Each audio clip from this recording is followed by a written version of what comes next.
Welcome to the channel. Today we're diving into the world of accounting. We're breaking down key accounting principles that every business owner should know. Let's dive in. Let's kick things off with the accrual accounting principle. This principle is fundamental to understanding how businesses track their financial performance.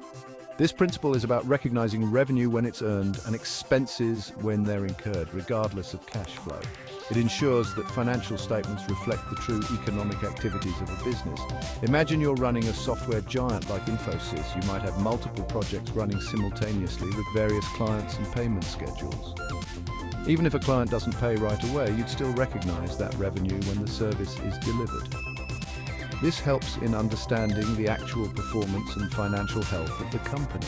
The same goes for expenses. Tata Consultancy Services would recognize a bill for cloud services when incurred, not when paid. This approach helps in matching revenues with the expenses incurred to generate them.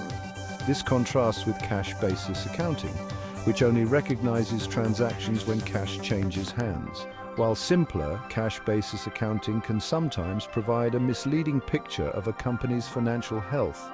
Accrual accounting gives a clearer picture of a business's true profitability over time. It allows stakeholders to see beyond the immediate cash flow and understand the long-term sustainability of the business. It's like comparing a snapshot to a full-length movie. Accrual accounting tells the whole story.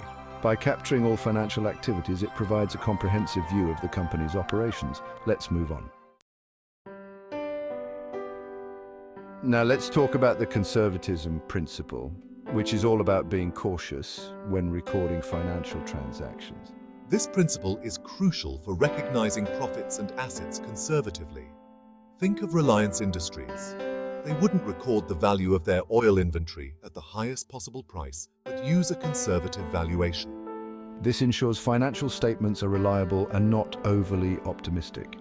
The conservatism principle is about transparency and realistic financial reporting. It's like building a house on a solid foundation. Let's move on to the consistency principle, which is about using the same accounting methods from one period to the next. Imagine comparing Wipro's financial performance year to year, but they keep changing accounting methods. It'd be like comparing apples to oranges. The consistency principle ensures comparability over time.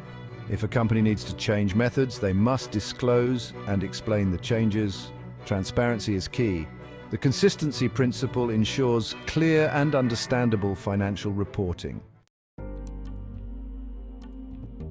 Let's talk about the cost principle, which emphasizes recording assets at their original cost.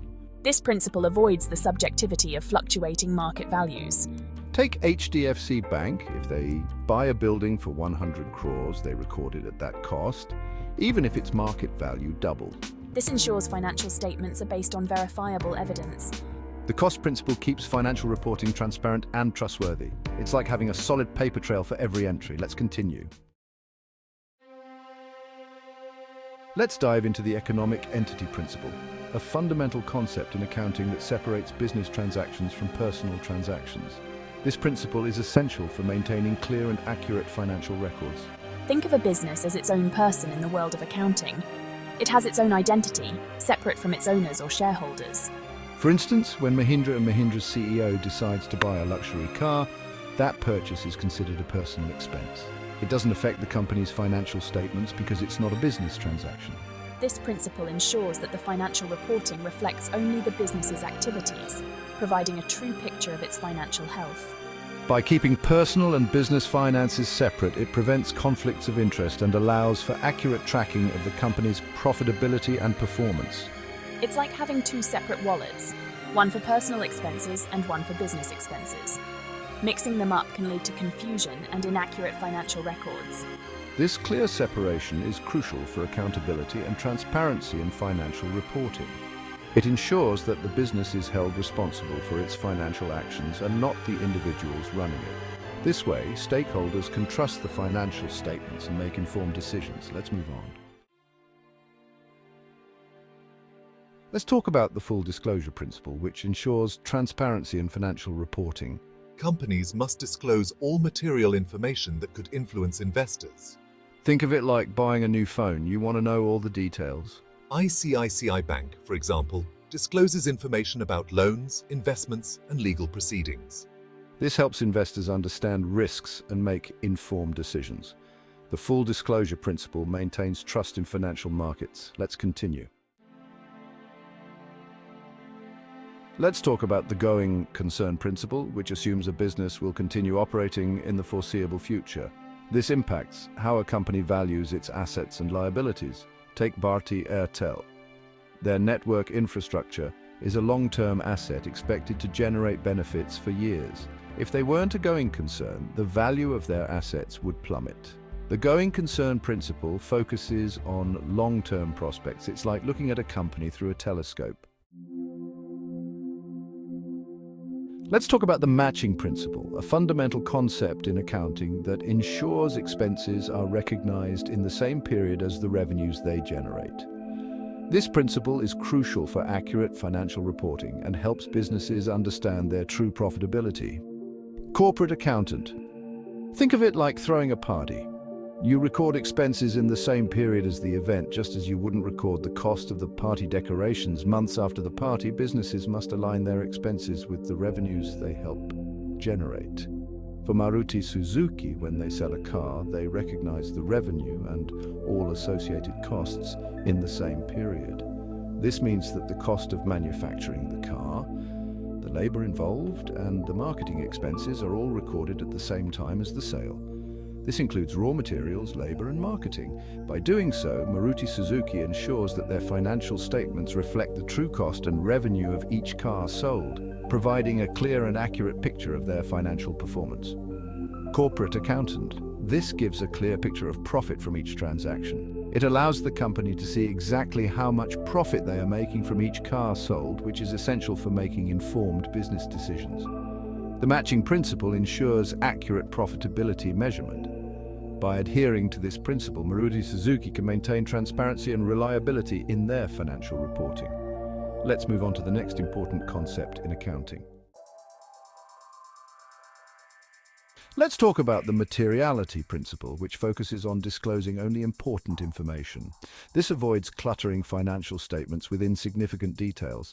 For Hindustan Unilever, overstating revenue by a few thousand rupees is insignificant, but several crores is material. The materiality principle strikes a balance between comprehensive and concise reporting.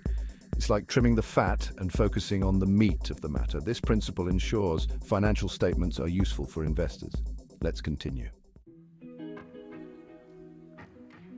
Let's talk about the monetary unit principle, which states that financial transactions should be recorded in a single, stable currency.